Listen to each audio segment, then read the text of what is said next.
Wano has been an arc that we've hyped up since what Punk Hazard in 2013. Even Oda's editors were talking about, hey, y'all can't wait till Wano. Wano's going to change everything. It's going to be hype. And when a lot of people bring hype to something, that can be a little bit scary because that means our expectations are really high. And then if they disappoint, we're going to be very upset. So has Wano lived up to his expectations? Well, I mean, when you look at manga sales, One Piece's peak was around Marineford when I think like 2009 to like when Punk Hazard was introduced, switching to Dressrosa around that range. One Piece's sales was about always over 10 million, where it peaked around the 40 something million during Marineford and it went back down. And now One Piece has mellowed out a little bit, where it's averaging about 7 to 9 million copies, where when you look at Demon Slayer, JJK, and Tokyo Revengers, their numbers are skyrocketed. I think Demon Slayer had like 81 mil in 2019, and JJK has like 40 million this year. Well, last year. A lot of other animes are, well, they're catching up. So we know One Piece is the king of shonen and what's going on, but we've been in Wano for a long time. So is One Piece dropping off? What's going on? How is Wano's arc? Is it bad? I mean, to me personally, Wano's one or two, my favorite arc in the series, and its lobby's pretty darn good too. But who cares about my opinion? Nobody but me, and I guess some people who want to hear me talk on the internet. I don't know. But I did a video where I talked about Wano, what makes it a good art, what I liked about it. But this is going to be me in an objective point of view, not really giving my opinions on the matter necessarily. And we're going to talk about the issues that not just I, but as a whole, I've seen in the community. So we're going to talk about three things: the good that Wano has done, the bad where it's a little meh, and then the ugly that Wano has done. So if you guys like videos like these, make sure you guys like the video, subscribe to the channel, hit the notification bell so you guys never miss out on a new video. And with that out of the way, my name is Potential Leash, and let's get into the good, the bad, and the ugly of Wano so far. So with the good, Wano, our characters have had a lot of development and a lot of progression. I think that fight with Zoro and Sanji when they got that attack in on King and Queen, I believe it was chapter 1023 or 22, when they talked about, hey, if we take down these beast pirates, Luffy's dream of him being the pirates is in sight. And that's true. Once this war is over, whoever the outcome is, we know it's going to be Luffy. Come on now. But Luffy's goal being the king, it's in sight. And so characters, they're getting a lot stronger. We saw Luffy, how he's going against the strongest creature one-on-one right now. Zoro, the king of hell, against King. We saw when he learned Conqueror's Coding, King was fodder to him. Sanji, once he got his Germa powers, he was out here speed blitzing Queen. Like, what was that? Then we also saw Nico Robin, her using her demon powers against, what's her name, Black Maria.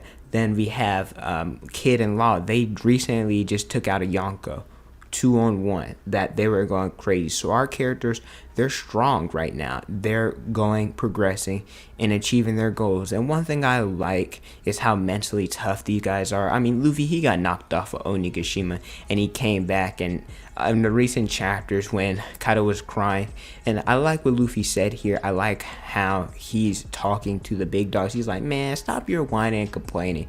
You weren't whining and complaining when your goals and your dreams were starving the people of Wano. So I'm about to beat you up just for that. Like, cut all that out. That's like a parent like telling their child in the store, like, stop all that crying before I give you something to cry about. I love that.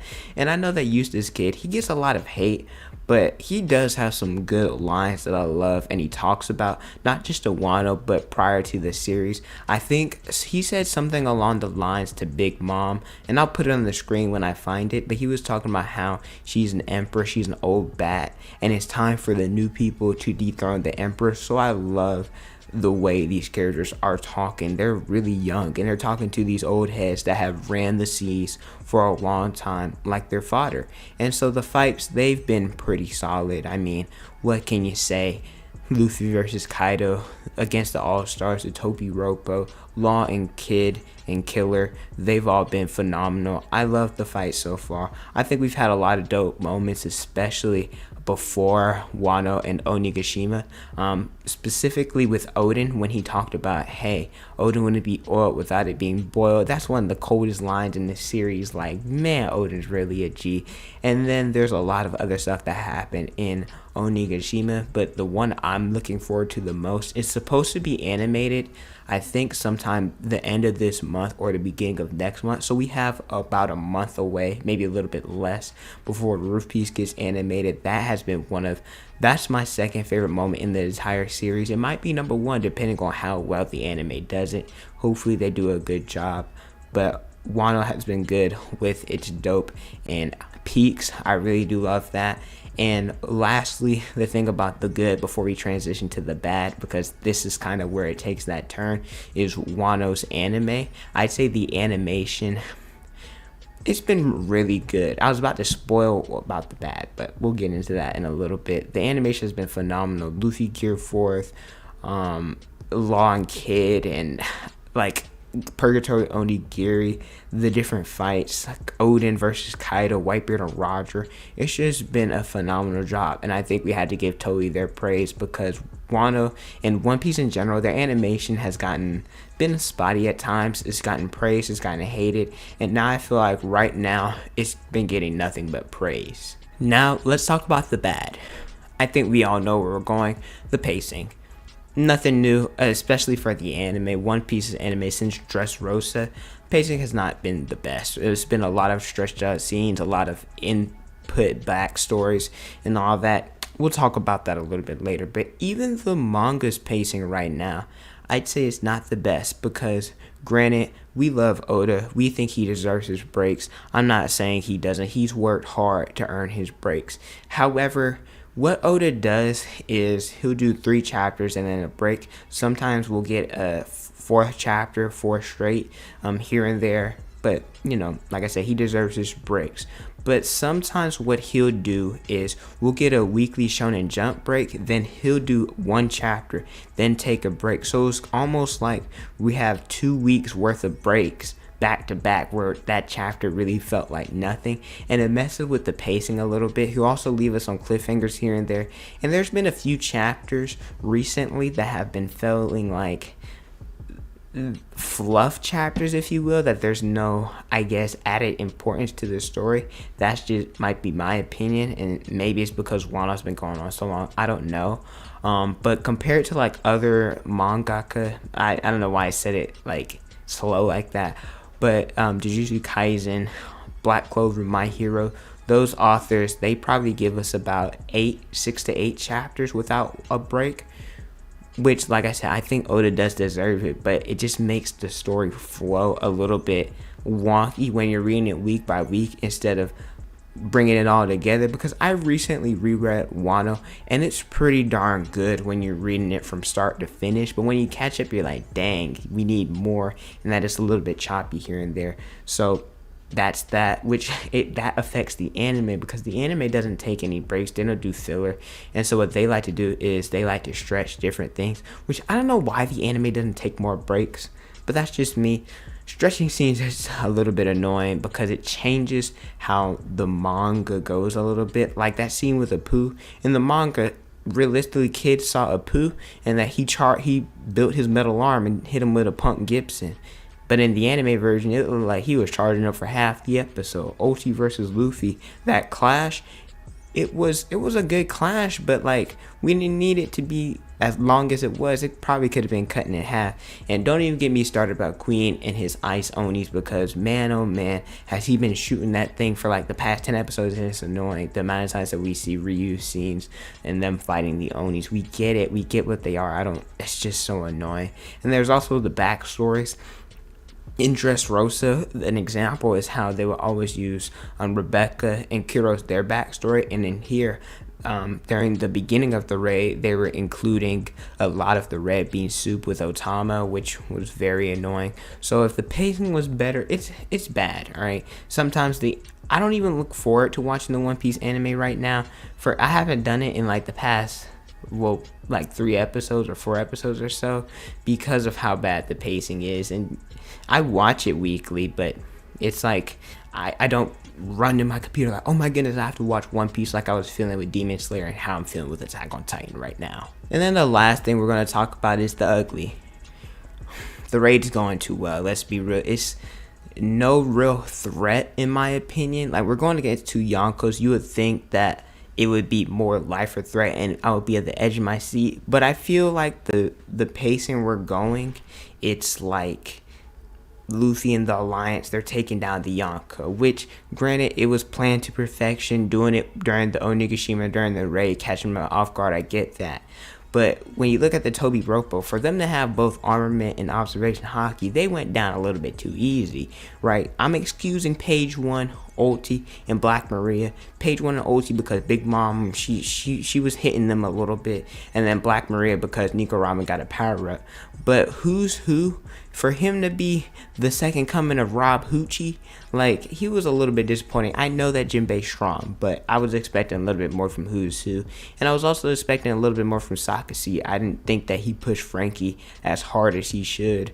Once, like, he roughed up Frankie's Shogun, but that's about it. Once Frankie got out, it was done. So I'm a little bit disappointed in them. And then I was going to say I was disappointed in, like, Big Mom and Kaido and the All-Stars, but I thought about it. It's not that they're weak. It's just that this is an arc showcasing how strong our boys are. Luffy, Zoro, Sanji, Kid and Law, all of them, and other characters that they're progressing because, well, let me hold that thought. And also, there's Kiku losing her arm. There's Kiemon, that scene when Kaido talked about death, Ashura Doji, just for them to come back to life. Like Kiku and Kiemon, that they're not dead. And then the scene with Hirogoro talking about he was going to kill himself and he didn't end up dying. Like, the loss of death, it makes it a little bit anticlimactic. I know it's One Piece, that Oda technically didn't kill them off and brought them back, but that's what it feels like. I mean, there was also that scene with Kaido and how he took out the scabbers. They're showcasing some scenes that are good, showing that, hey, it's not easy. But compare it to Marineford, when as soon as we pulled up, Doflamingo took out Orz's leg. Like, Doflamingo's not even the strongest one there. And he was already showcasing what a problem he was. And then Akainu giving that hold of Whitebeard after his little heart attack or whatever, that showed how once that went down, all heck broke loose because Jozu got frozen, Marco got shot by Kizaru and got the ceased prison zone cuffs. And so it showcased that, dang, we're in a dire situation, whereas Wano, it seems a little bit more happy-go-lucky, not as dark, not as dire of a situation. Maybe that's the goal that Oda's trying to do. How in Marineford, Luffy, he was at a loss and that he couldn't keep up with the War of the Best. This is showcasing that, hey, now these characters are ready to fight them and they're strong enough to compete. And like the Kazembo, I don't really care about that. And then going to the Fire Capital, I feel like we've been doing that for ages. Who knows when they'll actually get there? Like, it's a lot of stuff that I feel like Oda's trying to do, but it's not like realistically putting me on the edge of my seat. Like, oh no, I'm concerned. Like, even when Luffy got knocked off of Onigashima, I wasn't concerned at all. I knew he'd bounce back. He's Luffy. So maybe it's just my mindset, but I just feel like it's a little bit anticlimactic and it doesn't feel like we're in a war atmosphere. It seems like everything's going too well for the Alliance. And I wish that there was more death on both sides. The Scabbers, and maybe Kid, Law, losing an arm, something along those lines. And even for the Beast Pirates, like Orochi, Conjuro, like some of them dying too. I need casualties on both sides because in Marineford, Whitebeard and Ace lost their life. But then for the Marines, they didn't have victory. They had prisoners from Impel Down break out and Blackbeard rise to power, taking the Gura. So it was casualties and a lot of implications on both sides, even after the war. Granted, Wano's not over and that there's probably going to be a plot twist at the end, but still. And those are just the good, the bad, and ugly that I've seen. Let me know if you guys disagree or agree with me in the comment section below. I do believe Wano's a good arc. It's one of my favorites. It is #1 for right now. Depending on how it ends and how the story is going to keep going, it could drop to #2 and be replaced again by Enies Lobby. I don't know. But thank you guys so much for watching. Don't forget to like, comment, and subscribe. Also hit the notification bell so you guys never miss out a new video. Follow me on Instagram, Twitter, Snapchat, and TikTok is on the screen in the description below. Thank you guys so much for watching, and don't forget to unleash your potential.